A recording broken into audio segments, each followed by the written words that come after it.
Hey, Stephanie, thanks for joining again. Hi, Joyce. Good to see you. Yeah, same.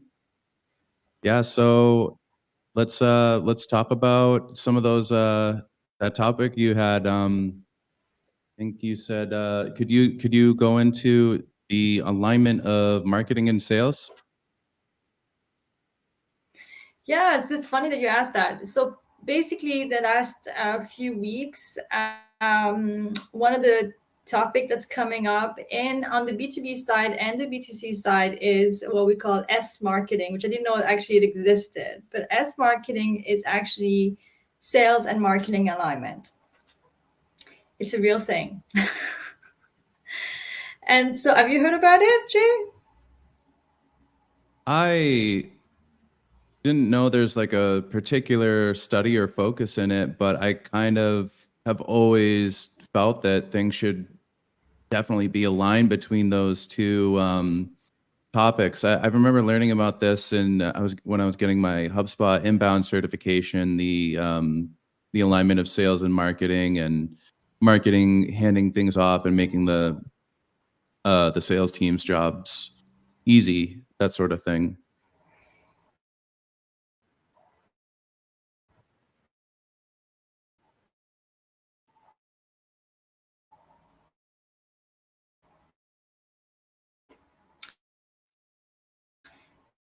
Yeah, so that's basically it. And it's really about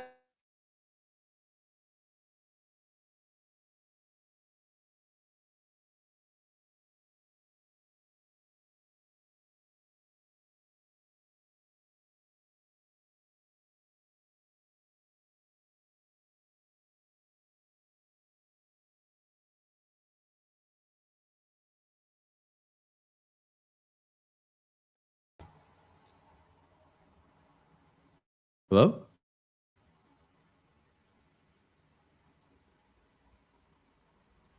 Hey, I think you're back now. you were up first, so that was your turn. Oh, it's weird. It's the last I heard was so it's really about, and then it went blank for like a minute.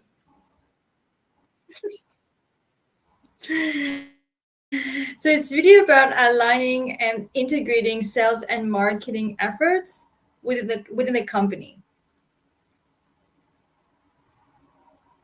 Yeah, for sure.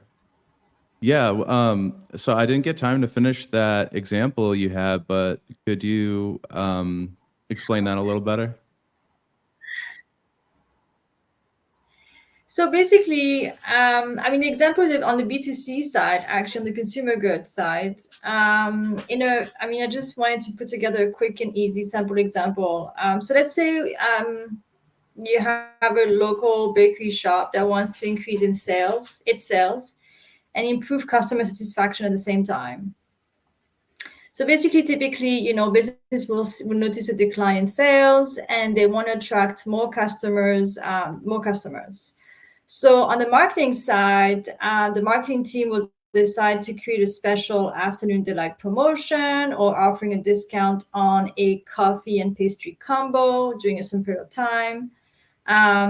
Then once the promotion is validated, I guess, or approved, then the marketing team will design a flyer and social media post to advertise the promotion. On the sales side, the sales team, which is the bakery staff, will be briefed on the promotion. They'll be trained on upselling the afternoon combo to customers who come during the lunch hour. And then the staff will also learn how to engage customers by explaining the savings and the quality of the offer, or the value in this case. So, yeah.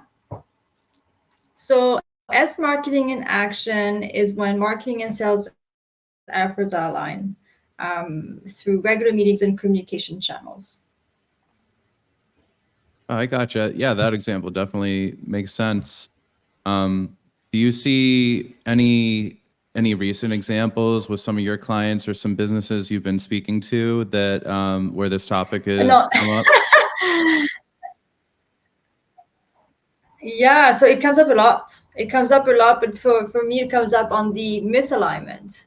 A lot, Right. and a good example is when a CMO and a VP of sales do not get along and there's conflict or they work in silo, which unfortunately is the reality in for many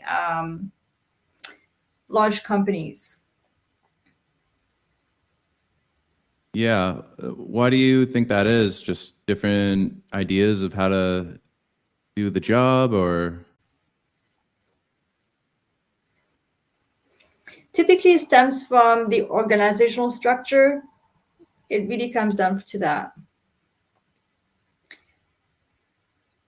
Yeah, I think I just 2 hours ago had a conversation about the same thing with a client, and I think we both agree that that's the issue, is the organizational structure. And that's actually what I wanted to talk about today too, is um, kind of similar along the lines of aligning sales and marketing teams together, but also aligning everything together. And how do you fit, when do you decide it's time to grow, and how do you fit a growth plan into your existing operations without things taking a hit? Because what I see a lot of times is, so your examples there, you're talking about someone already trying to implement growth, but it's just not working out.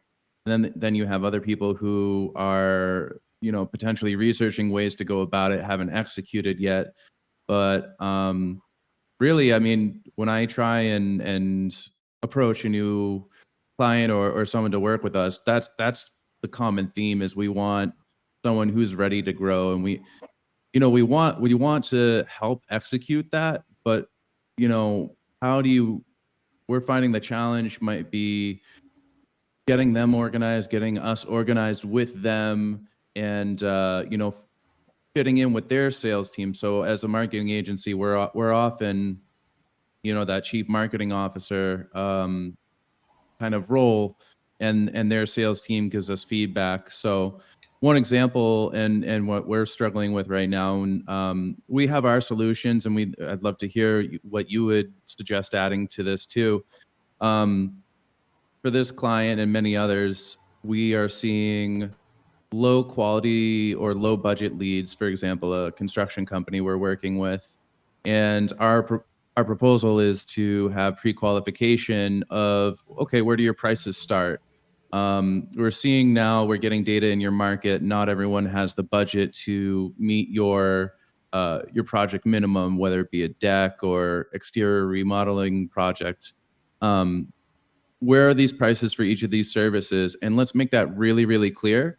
But at the same time, let's also incentivize them with an offer or discount, so long as they're paying a certain amount. That way you don't lose your quantity by doing that pre-qualification. And but you also you're helping the sales team by you're doing some of that pre-qualification and making their lives a little easier by saying, hey, our prices start at this in your maybe not your ad copy, but your landing page copy. Uh, that's one way I view is handing off, and the marketing team working with the sales team. Our problem was, yes, the organizational, uh, it was off. There was too many people in between, or maybe the owner or the people in charge, they're wearing so many hats that they can't really handle this. So how do you overcome these challenges? And to this specific example, what would you also suggest to overcome, potentially the sales team having a hard time saying, oh, these leads, they don't have budget, or we don't have X quality in them? What can the marketing team do to help the sales team? Well, exactly. That's exactly the point, right? Of misalignment. These are two very good examples. Or you don't have the right leads, or the leads you're going after are not qualified. That just means that's exactly it. It's like two good examples of sales and marketing alignments, misalignments. So, I mean, I think you have to go back to, oftentimes clients want to grow, and so they would hire tons of people. We see it all the time. They'll hire huge marketing teams, and keep on hiring tons of different roles that they don't need. Or on the sales team, and they'll start with 2 to 3 salespeople, right? And just too many to start with, without having the right foundation. So if That's you think exactly about what happened to priorities, the us. priorities are We hired three. We hired three, and it was too many. It just happened to us this month. Yeah, same exact three. situation. What did you hire?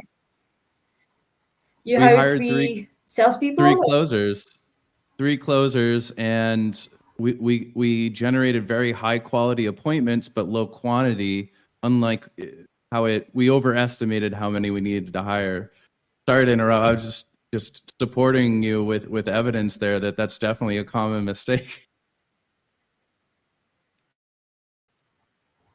It is common mistake, and it's not just for sales. On the marketing side, how many times you see companies getting funding, and then you see huge amount of numerous postings, and I saw one recently: content marketing, social media marketing manager, all at once. And you really wonder, well, who's doing the strategy here?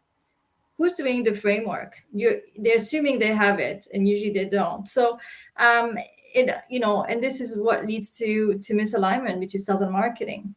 I think in your case, Jay, I mean, yeah, and in your case, you're doing a good job, right? Because you have qualified leads, you don't have that many to deal with. So you don't need 3 closers, you truly need one. Right? Yeah, If you have qualified leads, you don't need that many people on the sales team. right. No, I think just our targeting and who we're targeting now has become a lot more narrow, but like more of a high end client. So there's less of them, but the ones we do get are pretty good. But there was it that you can only with that situation, you don't want to have to train 3 people at once, and you just want one. So our strategy is we want one person to know what they're doing. They can handle it on their own, and then for when it is time ready to scale, then we can have those other 2 guys reintroduced, and the head of sales can train them. So it was all it took for us was a quick adjustment, but for the companies that your example and your observations, how do they usually handle their mistake, and how do you usually help a client out like that, or do you help them out, or like how involved do you get? Do you just advise, or do you create a structure for them? Really depends. It depends on the size of the company. It depends how nimble they are. It depends on a lot of different things. For large companies, really large companies, all we do is auditing. So we audit the misalignment. We identify recommendations for improvement, and then we act on the recommendations. That's for large companies. For the smaller companies, we typically, hopefully, we get engaged before they make mistakes and start hiring a lot of different people they actually don't need, and we help them with the org chart itself, and then and prioritizing strategy, sales strategy, marketing strategy, and when to start hiring internal resources to be the most effective. Wow, that's a lot of value for your clients. That's great. And I'm sure just that line of thinking in this one aspect also is a huge benefit for them too, for other parts of their business, if they weren't thinking in those lines of organization. So that's huge.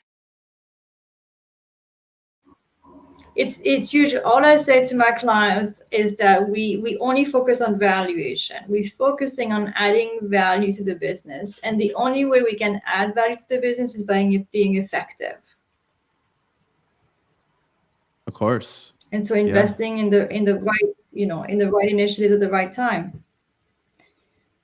But it Mm. takes a lot of wise entrepreneurs or business consultants to get there, right? Mm. It takes a lot of experience. I mean, we've been doing it for 17 years. Our team has been trained by Fortune 500 companies. We've analyzed how successful they are and what makes them so successful. And then we do our best to educate the next, you know, the next generation of entrepreneurs, basically. How often do you find yourself in the situation where you're coming in to a client and they have a marketing department and a sales department versus you are their marketing department as the agency, and then you're functioning in that role of coordinating with the sales team?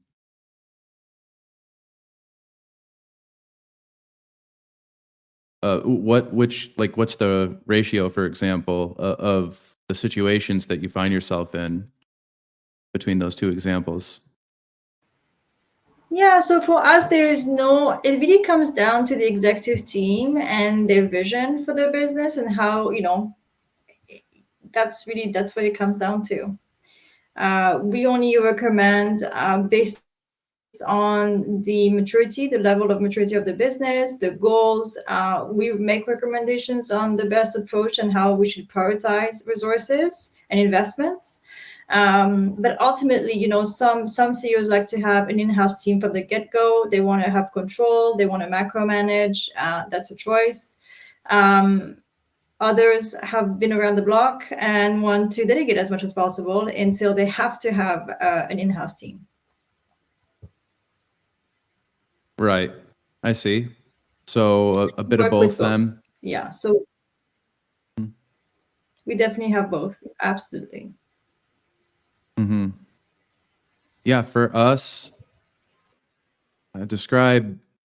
I mean, it's more often we are their entire marketing department or a vast majority of their marketing, and we've kind of have headed in the direction to try and be more and more of that. We think that doing more than one service is really essential. It builds more trust. It adds more value. The products synergize together. So that we just kind of been purposely heading in that direction. But working with sales teams, I think since we're the marketing department, essentially working with the sales team, the biggest things that we see are winning the morale as quickly as possible of the sales team and making their lives as easy as possible. Just continuously adding services to help the sales team. So we started with just ads, and then we went to CRMs and lead nurturing from there. Um, automated following up, and then 2 years ago we even had we don't do this anymore, but we would have virtual assistants that were ours, and then we would also share with clients to follow up and get form leads also booked on their calendar too. And then sometimes people would hire people on their own. But just taking one more thing off the plate of the client and making their lives a little bit more easier, service by service. Um, but I think the thing that's tricky is balancing winning their morale and the sales team saying these leads are great. Um, you never want to hear, oh, we don't have enough leads or sales, or we have a ton of leads of sales and the quality is really bad. Those are the two most common things. And I think depending on the market or the industry, especially if you're an agency that works with multiple industries or markets, you're going to run into it's always going to be different. When you never know if your setup strategy, you don't pre-qualify and you're getting a bunch of low quality leads coming in. For some markets, for some high-end, high-income zip codes, that strategy may work fine and they may get a great quality of lead. You don't want to be too strict and not get leads in. You want to have a good problem to have first. That's kind of been our philosophy. But then if you don't adjust quick enough, or if the client doesn't work with you quick enough to adjust, if you're in a market where you have to pre-qualify harder, or you have to just change up your targeting or your strategy, um, then we might run into trouble. And I feel like the trust from the sales team can be lost so fast with quality. They're like, oh, this is a Facebook lead, or no matter what changes you've made, that they don't realize, um, you know, the adding this messaging onto the landing page. If they're not in sync and they don't know that you're doing that, and they don't know the customer journey that's been changed, their expectation and their messaging may be completely off, and their morale may be lower. Um, so yeah, it's tough finding a balance in communicating. Like, you want that line of communication, but you also don't want either party feeling overwhelmed too. So I think for us, for our clients, it's always something we try and improve on for each aspect of working together with sales. And I guess it just comes with every client's different, every situation's different, but we just try and adapt to each one as best we can.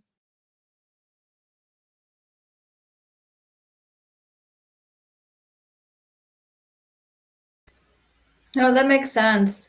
And I agree. I think, what we haven't changed our services for the last 11 years. We've always had the same services. We're not changing them. What we have is partners. So if a client needs, a VA, for instance, or VA services, we're happy to make a recommendation to a very, a VA company that we approve of, basically.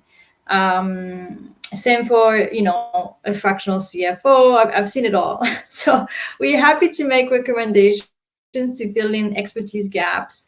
But in terms of our service, we try true to ourselves. We know exactly what we excel in, and we won't take anything on that we don't feel comfortable with, or we don't feel like we will add a lot of value and we can meet above average ROI. Yeah, that's definitely the way to go. And I'm trying to set the line and just hold it. Um, and also, balancing not seeming closed minded, especially like people on our team having ideas. I want everyone to feel that they're heard in their ideas, but at the same time, I'm communicating. Um, we have to stick to a core set of services, and just not let things get out of control, because you'll be a jack of all trades, master of none eventually. So yeah, we like back 3 years ago when we were getting VAs for clients. That was definitely I feel like overreaching just to do anything to provide value to the client. But it was nice to learn from the mistakes and the experience.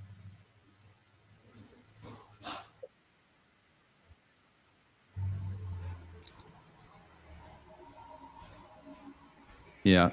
So Any other challenges you're facing, Jay, the last little while as you're growing?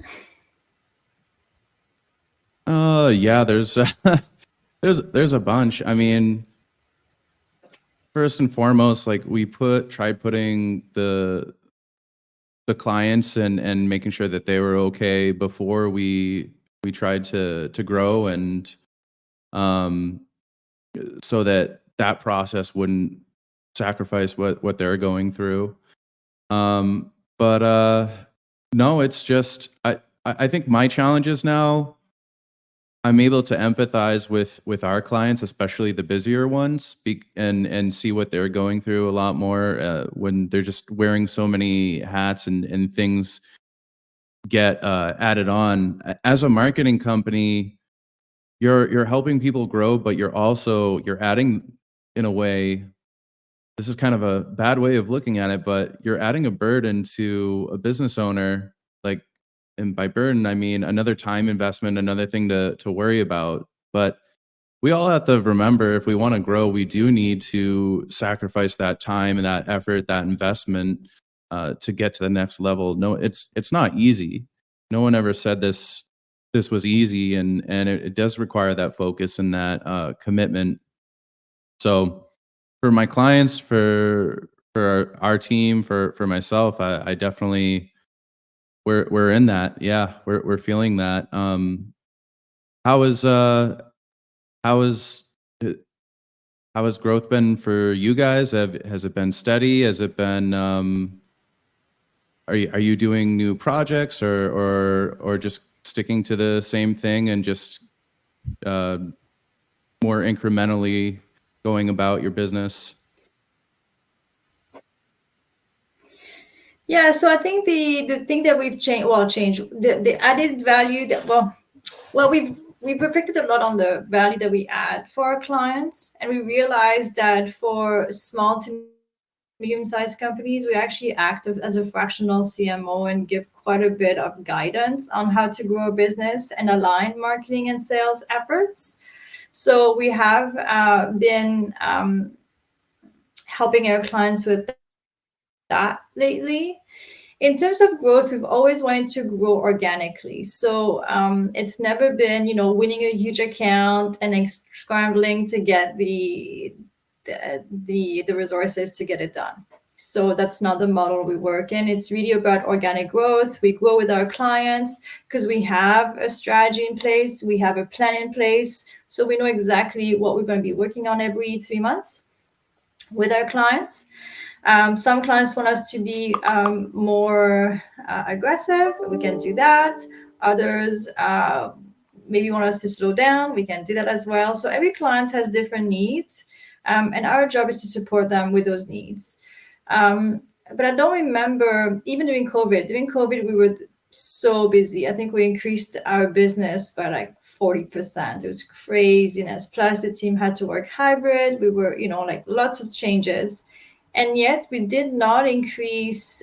We did, it was growth, but we were not too stressed about it. It was still quite manageable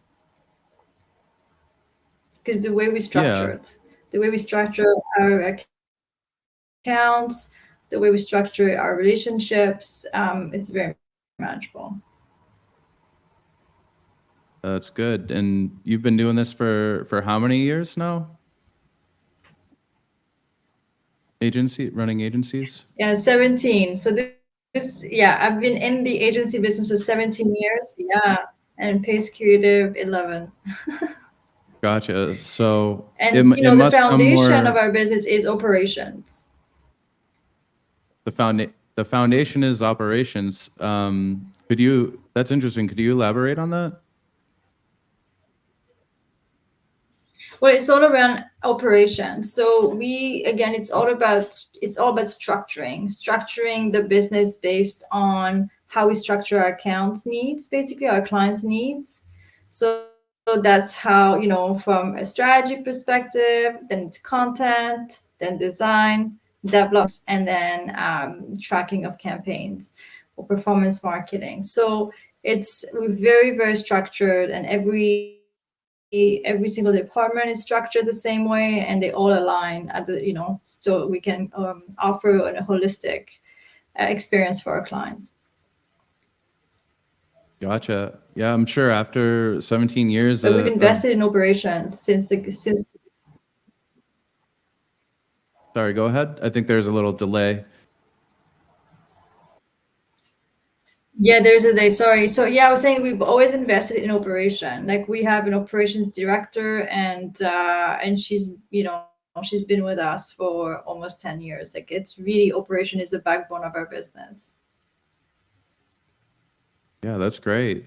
And so yeah, I'm sure after 17 years that comes much more naturally for sure. And yeah, that's good to hear. And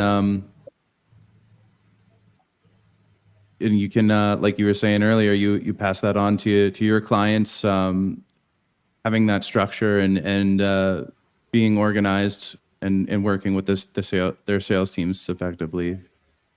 That's great. That's correct. Hmm. But you're a little different because you're in hyper growth mode, Jay. Yeah, yeah. It is. It creates some burnout for sure. And I feel like it's dependent a lot on myself to execute, and everyone's helping out, but at the end of the day,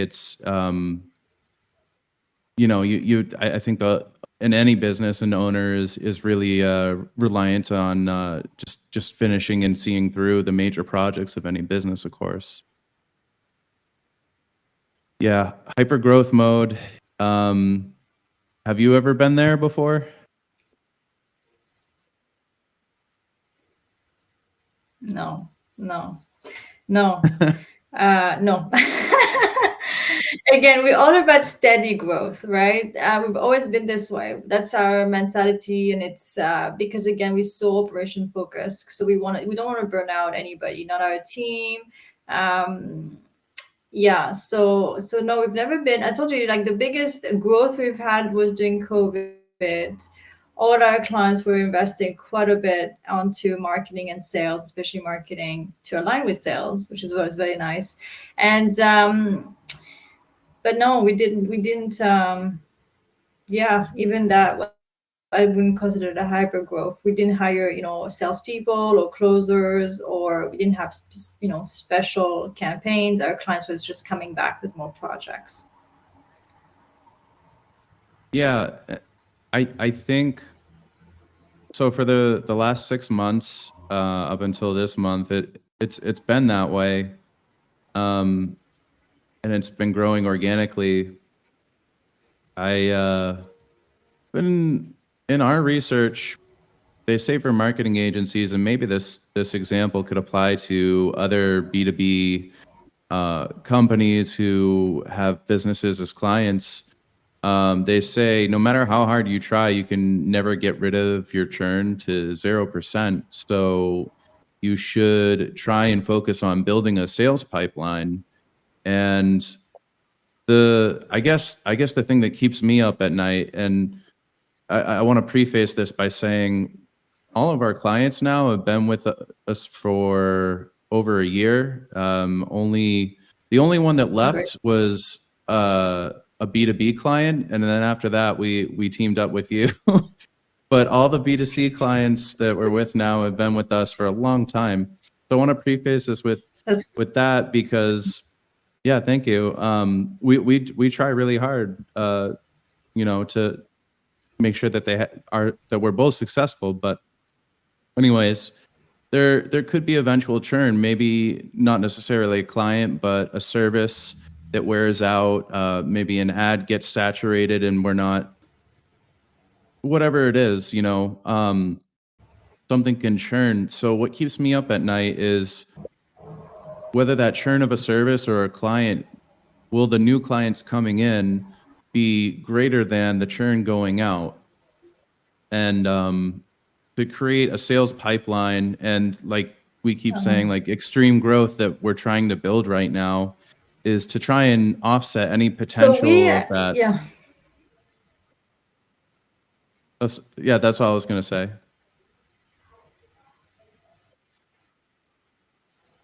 No, you're right. I mean, I think, we always have as a target to have 3 new clients, 3 to 4 new clients every year, right? Because we know our clients, I don't know about yours, but our clients do get acquired. It's all merged or acquired, they get acquired. So we know that. That's a trend. So we do try to plan for that.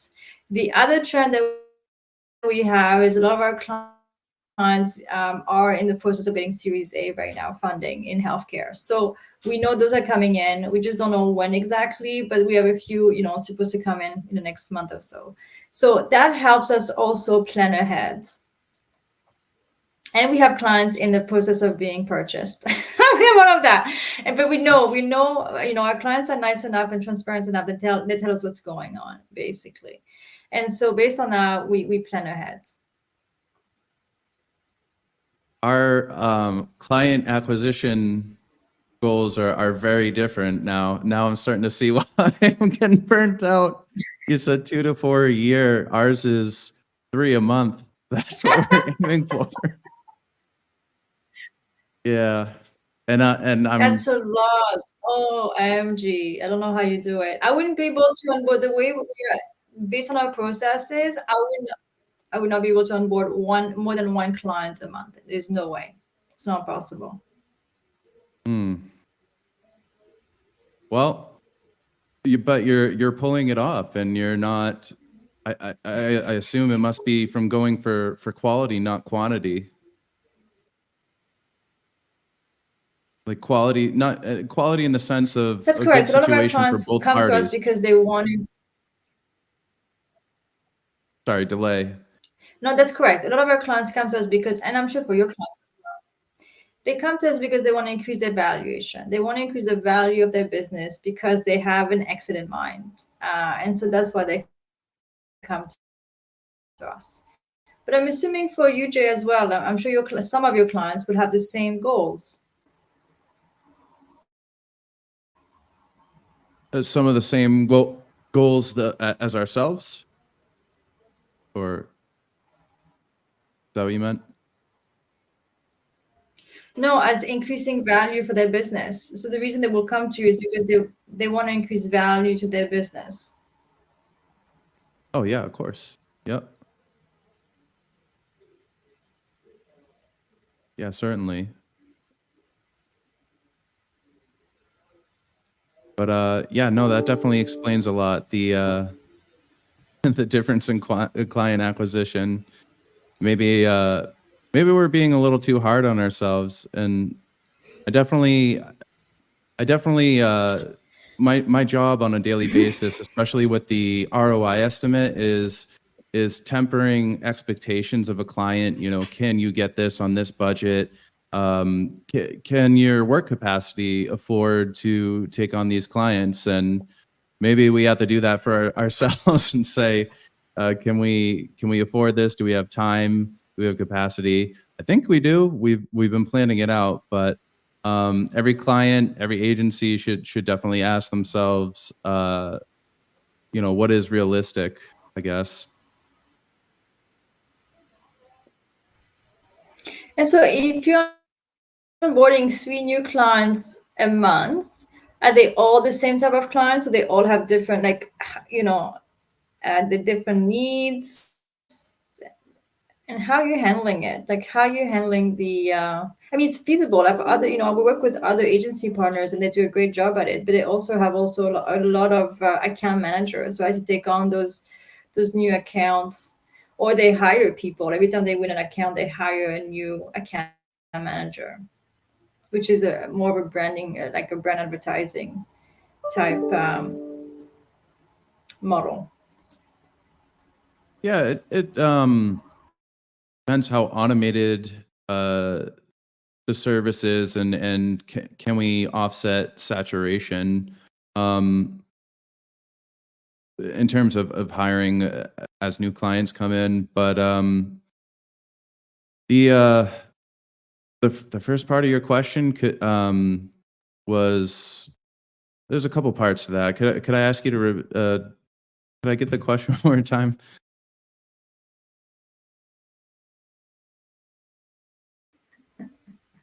Sorry, but this, I was asking, like, how you handling the onboarding? Like, how do you handle, I mean, like you getting 3 new clients every month, that's a lot of work for your team. So how do you handle that volume Oh, in-house? right. Like, how And do the you handle the work? yeah, and I remember now. You were asking different industries versus one niche. So yeah, we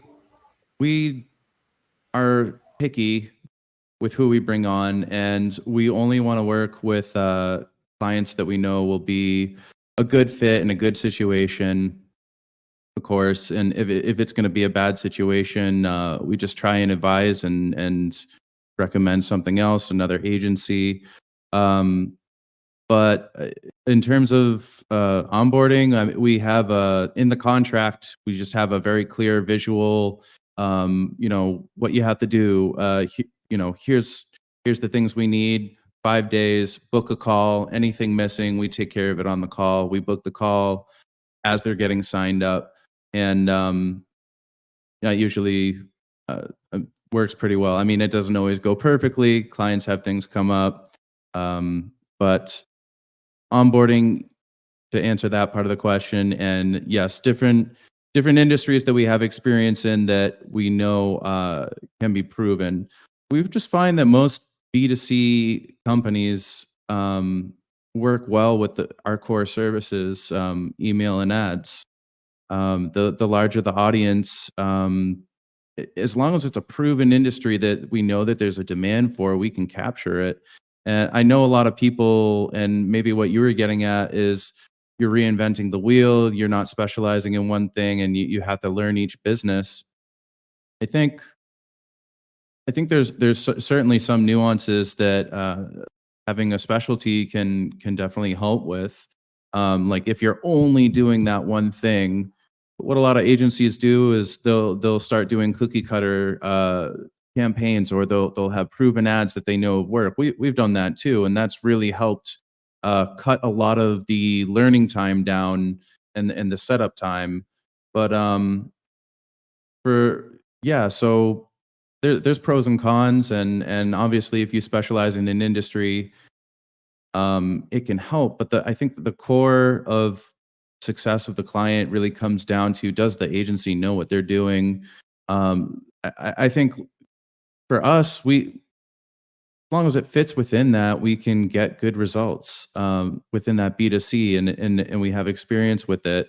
I've seen a lot of people who specialize in one industry, but the agency doesn't know their own services, or they're amateur, or they're just saying spend a lot of money, but they're not looking at all the other factors. That could be way worse than an agency who doesn't specialize in your agency, that just knows their services and their craft very well.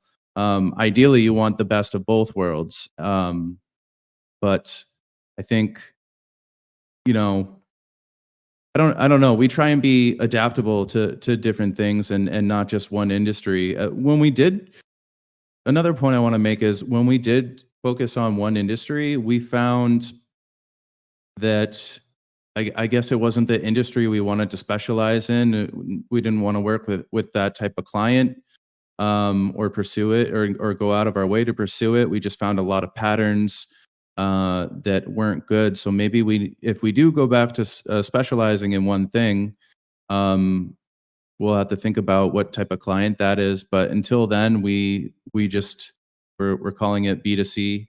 Um, and it's pretty easy to service a client and have them be pretty successful. I think the key to all of it is just good communication with the client. If a client's receptive and flexible, gets us what we need, and works with us, communicates, they're going to be successful 100% of the time if we take them on now. That's why we guarantee profit. If we take someone on, we know it's going to be a good situation. um, so yeah, that's kind of how we take on a client, and we have confidence in it. And to answer your question,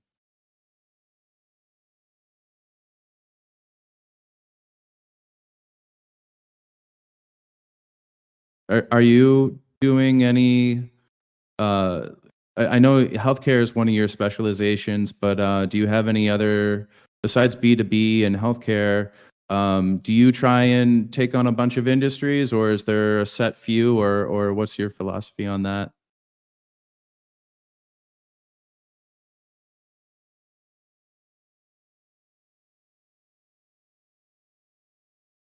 Oh, the audio is cut off.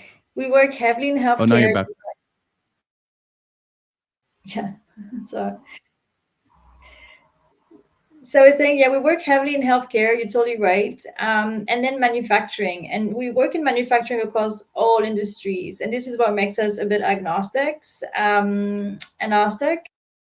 and also that helps us understand how business works from a, and what problems,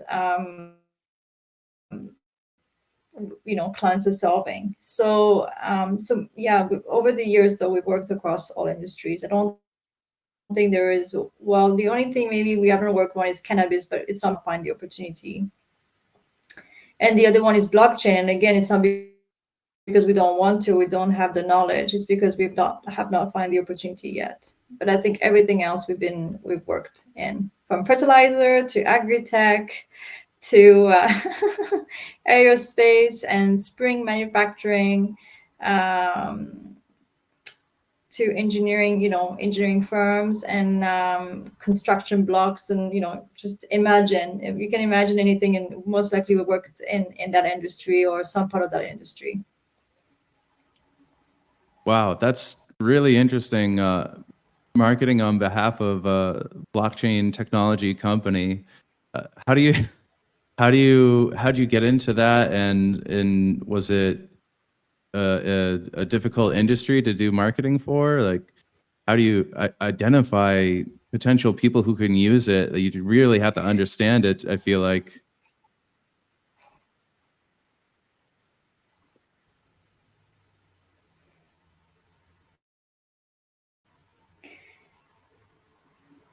So it really comes down to the company itself and the problem they're solving. I think the biggest, in general, the biggest issue in blockchain is the lack of thought leadership.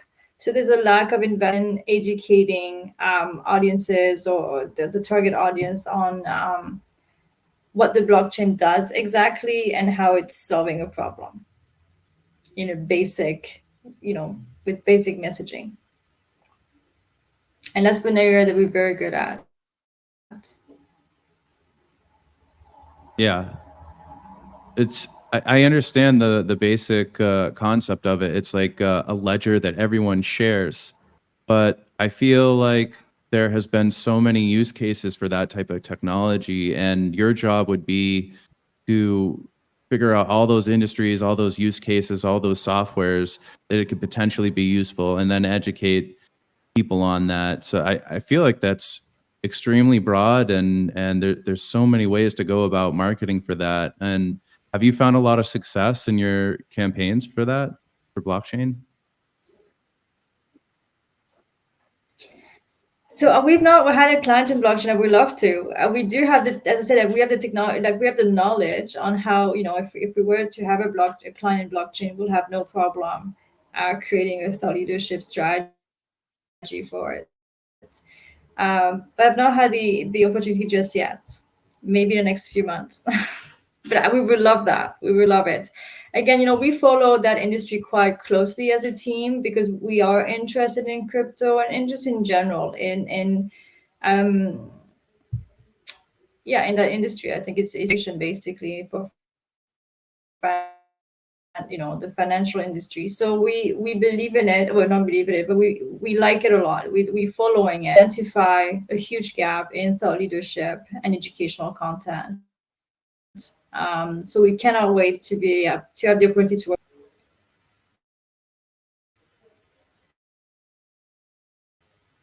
Yeah, it was cutting out a little. You said you cannot wait to, what was that?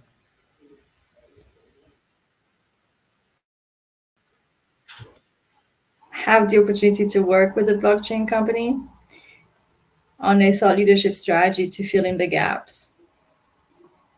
Oh, for sure. Yeah, I hope I hope you get that client sometime soon. So why why should they work with you? What value do you think beyond the strategies you've gone on?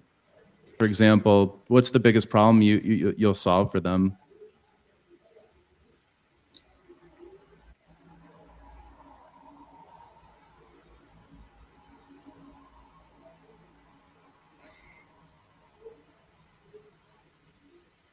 Hello? Again, I think that the reason why they should work with us is because we understand the industry quite well. We understand the technology, and we are very confident that we can fill in, well, we can educate uh, target audience on the, what the technology does and how it serves a purpose and the benefits of it. Gotcha.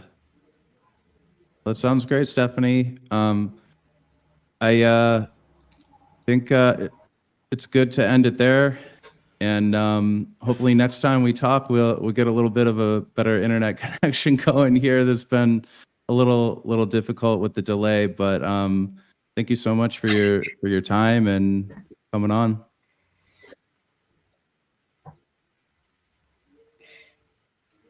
Yeah, that'd be great because, yeah, the internet has been quite difficult on this one. Get better into it next time. But thanks, Jay, for your time. We appreciate it. Yeah, thanks, Stephanie. Take care.